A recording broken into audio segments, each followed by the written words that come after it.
I believed this lie about fantasy for years, and that is that the genre is generally just for nerds and not really worth talking about in the same way as other literature such as Wuthering Heights, The Great Gatsby, or To Kill a Mockingbird. And I believe that several of you watching this video either once thought that fantasy isn't real literature or used to think that way. I mean, when you see articles like this one literally calling Terry Pratchett not a real genius, or you see people portray fantasy readers as huge nerds with no friends, then it's not weird that you think that this genre is probably not worth talking about. Now, in the past 4 years, I have read almost 300 books, and most of them have been fantasy. And while I have changed my perception of the genre drastically, I must admit that I still do occasionally have struggles with how people perceive this genre. Now, I think that this video is very important because what I will try to do is to firstly, I'll try to change your perceptions about the genre if you can relate to my struggles. And secondly, I want to equip you to respond to people that say that fantasy isn't real literature. And I will even interview a professor in literature later in this video about fantasy, so it's worth staying to the end. So this video will be split into two parts. Firstly, I want to discuss why I used to almost look down on the fantasy genre, and I can envision that a lot of you can relate to my journey, and also what has changed in the past 4 or 5 years. So without further ado, let's get into it. Now, growing up, I used to love Harry Potter. I mean, I even remember once that our teacher went around the classroom and gave each student a word or a short phrase that kind of embodied how she perceived us, and I remember that when she came to me, she said, "Johan, when I look at you, the first thing I think of is Harry Potter." And the result was that the whole class burst out laughing. Yeah, that's not a great memory. And to be honest, the teacher felt horrendous because she didn't mean it in a bad way, but I was the kid that enjoyed reading Harry Potter books, and most of my classmates just simply didn't. Now, I think that from that moment, I started becoming a bit detached, or at least wanting to be a bit detached from the label fantasy. I remember as a class, we would often make fun of students that would play some kind of role play in the recess, like acting like they were wizards or knights or whatever, and we had this strong impression that fantasy was for nerds. And the proof was that the students that love fantasy acted nerdily. Nerdily? Is that a word? I don't know. But it's interesting because from a very young age, I felt myself loving reading fantasy, but I also felt like there was something weird going on here because I could not relate to the other students I saw around me that also loved this genre called fantasy. Now, I never saw myself as nerdy. Now, before we continue, let me make it clear, I'm not saying there's anything wrong with being nerdy. Absolutely not. I love nerds. I mean, I am one technically. I'm just trying to emphasize that I could not relate to how fantasy readers were portrayed because I didn't enjoy role-playing, dressing up, or spending hours studying lore or looking at maps or whatever. I mean, yes, I love fantasy, but I couldn't relate to the typical fantasy fan. And this experience kind of continued throughout most of my life, really. I mean, I would see movies where awkward nerdy kids were the same ones that loved Dungeons and Dragons or Lord of the Rings, and then I would be around people that talked about reading literature, and fantasy was never really taken into that conversation when people were discussing classics. I mean, even Lord of the Rings, the most iconic fantasy books ever written, were still kinda put in a different camp than respected traditional literature. So growing up, it almost felt like fantasy was this nerdy thing that people around me didn't really respect. Now, in 2015, an article was published on The Guardian that I mentioned earlier in this video that kind of makes the point that, yes, fantasy isn't real literature, which kind of cements that it's not only my experience that fantasy is looked down upon. But really, this article shows that it is genuinely looked down upon in some literary circles. Now, this article is called Get Real, Terry Pratchett is not a literary genius, and it states, "It does not matter to me if Terry Pratchett's final novel is a worthy epitaph or not, or if he wanted to be pulped by a steamroller. I have never read a single one of his books and I never plan to. Life is too short." And in answering the question whether Pratchett is a literary genius or not, the author writes, "Get real, it's time we stop this pretense that mediocrity is equal to genius." Now, I have never claimed to be a massive Pratchett fan. I mean, believe me, I have tried, I think I read around 5 books, and unfortunately, they are just not my jam. But this article kinda hurt. I mean, even me, a self-proclaimed not a Pratchett fan, found Pratchett's writing to be both incredibly witty, fun, and more importantly in this discussion, very thought-provoking. I mean, to say that Pratchett isn't a literary genius shows a real sense of snobbery, and since I would claim that being able to analyze such thought-provoking themes such as morality, death, and the absurdity of life in such a witty and absurd setting is incredibly challenging and somehow somehow Pratchett pulls it off. Now on this topic, Brandon Sanderson himself came out with an incredibly interesting article on this topic called "Why is Fantasy and Other Genre Fiction Looked Down Upon by the Literary World?" Again, echoing that my lived experience is not uncommon. I mean, fantasy is kinda looked down upon in some literary circles. Sanderson starts this article by stating, "I've always found it remarkable that people who look down on fantasy fiction tend to be people closely associated with writing programs." And later on in the article he states, "I applied to MFA programs most of the top schools in writing, Iowa, Columbia, and NYU, University of Utah, submitting my book, The Way of Kings, an early attempt at writing that book, and got nothing but form rejections, with the occasional note of, 'We don't accept writers of genre fiction.' Now, The Way of Kings, it should be noted, is one of the best-selling fantasy works my era. There seems to be certain fascination in writing programs with things that are real. I mean, imagine being the one that rejects The Way of Kings, one of the greatest and best-selling fantasy books of the past 15 years, only due to you classing it as genre fiction. I mean, that is seriously messed up. Now, Sanderson goes on to make the argument that a reason why there seems to be a divide in how fantasy is perceived is because generally, literary writing focuses on teaching you something, while genre fiction will often focus on making you feel something. Now, Sanderson goes on to make this argument that it's actually flawed for us readers to state that the reason why fantasy is real literature is because, look, Le Guin or Gene Wolfe or Tolkien wrote books that try to teach the reader something, because those are not the typical fantasy authors out there. And if you're gonna be honest, most authors do not write like Le Guin, Gene Wolfe, or Tolkien. Sanderson writes, "Fiction like I write is not about teaching you something or about making a distinguished contribution to American letters. It's about writing something that makes my readers feel what it's like to be someone else. It's about dreaming, about imagination, and about making you, for a short time, be someone else and experience their world." So the argument really is that most fantasy authors do not write their books to primarily analyze systemic racism or capitalism or classism or whatever. Rather, Sanderson states that the primary focus is first and foremost to engage your imagination, and by a product of that is to get you to experience life through someone else's eyes, which thereby teaches you that racism is wrong or that discrimination is wrong, and so on.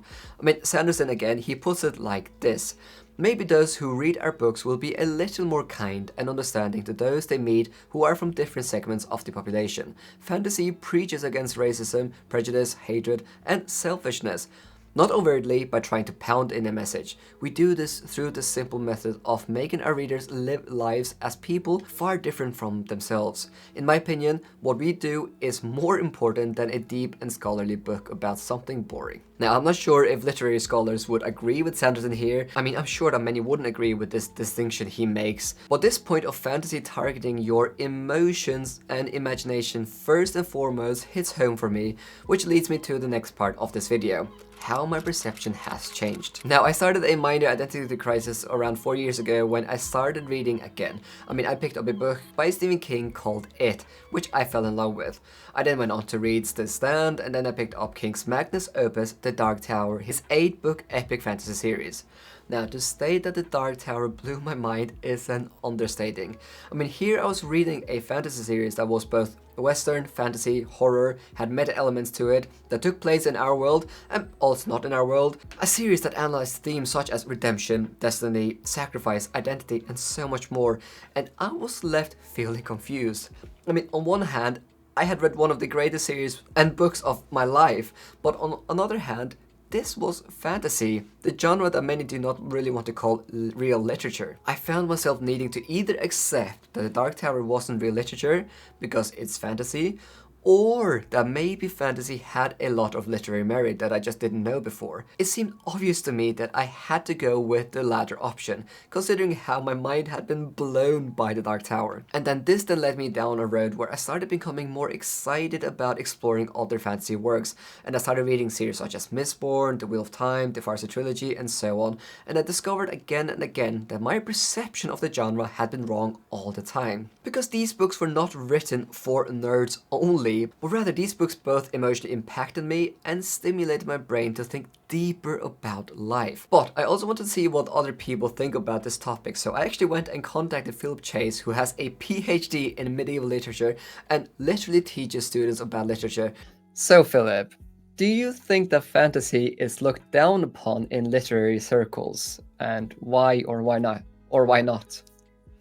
There is no doubt that it has been in the past, and I think to some degree it is still true today. But I'm pleased to say that more and more people, and I'm including academics in this, are recognizing the value of fantasy. It is literature. And fantasy, if you think about it, really is perhaps the oldest form of storytelling. You go back to the oldest stories we have, Gilgamesh, for example. You could classify that if you wanted to as a kind of fantasy. It certainly has fantastical elements to it. My favorite stories, the things that come out of Norse sagas and myths and Beowulf and that sort of thing. I also love reading these stories from other parts of the world. I'm a big fan of the Mahabharata, for example. You know, I love reading these things. They have fantastical elements. So these are ancient forms of storytelling, and obviously they've been around a long time. They're meeting people's psychological needs in many ways. I think one of the reasons you did a great video recently on why we tell stories, essentially, and you came up with some awesome reasons that I wholeheartedly agree with, including the idea that we tell stories on some level because we need to. We have a psychological need that these stories are meeting, and fantasy does that beautifully. Fantasy allows us to wrestle with our lives, to make sense of our experiences, often helpfully, I believe, with the psychic distance that fantasy allows, as it creates these other worlds where we can wrestle with these things in a way that would be perhaps a little too painful if we were reading a story about something happening right now in our world. So I think fantasy is most definitely literature, and it is literature that performs every function you can name that literature performs, and there are so many good ones. So, as you see, Philip Chase acknowledges that fantasy is sometimes looked down upon, but more importantly, he makes some really fantastic statements about why fantasy is an art form to be respected, and why you shouldn't feel bad about reading this genre. But what have I learned about fantasy as a genre, having read around 300 fantasy books? Now, I'll go very quickly through these because this video is becoming quite long. But firstly, I've learned that fantasy allows readers to escape from their everyday lives, just for a while, which can create an immense sense of peace. Secondly, the fact that you are entering a new world stimulates your brain and encourages you to think more creatively. I mean, yes, I truly believe that one of the biggest reasons I was able to create a YouTube channel is due to becoming more creative due to reading lots of fantasy. Thirdly, I just want to reiterate Sanderson's point. Yes, I do believe that fantasy has the benefit of developing empathy in people. I mean, when you read this genre, you encounter such a wide range of characters and situations in fantasy, and you get to experience this through other people's eyes, allowing you to become more emphatic. But yeah, this is also generally true for all fiction. And fourthly, and this might be my central point, fantasy allows you to experience catharsis. Now, catharsis is defined as the purging or release of emotional tensions, especially through kinds of art and music. And I think that this is something that fantasy allows readers to experience just as much as other art. It is really incredible how often I have found myself experience a deep sense of emotions, either glad or sad, by only reading fantasy. Now, I'm not making a statement here that fantasy is superior to literary fiction or other forms of art. Rather, I'm simply trying to make the statement that fantasy allows you to experience the same benefits as other art gives you. Now, my hope and aim with my channel is that it becomes a place where people come and realize the value fantasy has as an art form. I mean, I often feel like there's a bit of an uphill battle to legitimize fantasy as a genuine and respected art form, and if I can do anything to help people, no matter how many, realize the value of fantasy, then I'll be very happy. Now, while I do my best to convey this in my videos, I do also have monthly book discussions with my patrons where we read one book a month and discuss it, and I also found that this is a really great way to explore the genre. So if you want to discuss fantasy literature with other like-minded readers, then you can check out the link in the description below. Now, I recently made a similar video where I talked about what I learned having read around 300 fiction books, if you want to learn even more about this topic. Oh, you're still here and you want more? Well, the good news is that if you want more and you want to support me, then I do have a Patreon. Now, if you didn't know, then I have a Viking book club where every single month we read one book together, and you can be the one that can put the book forward. Last month we read this book, and this month we're reading this book. And at the moment we are trialing having Zoom book club discussions after everyone has read the book. So also if you want to discuss a book with me and other like-minded people, then the Patreon is the way to go. Now, in addition to getting your name in my videos, joining the Viking book club, potentially getting art cards depending on what tier you are, I am also basically spending around 100% of my Patreon income to reinvest back into my channel. Since I launched my Patreon, I have had more than 30 videos professionally edited. And just to give an example, from September 2023 to March 2024, I have spent more than $1,500 into video editing with the aim to consistently post high quality videos for you to enjoy. It is much appreciated.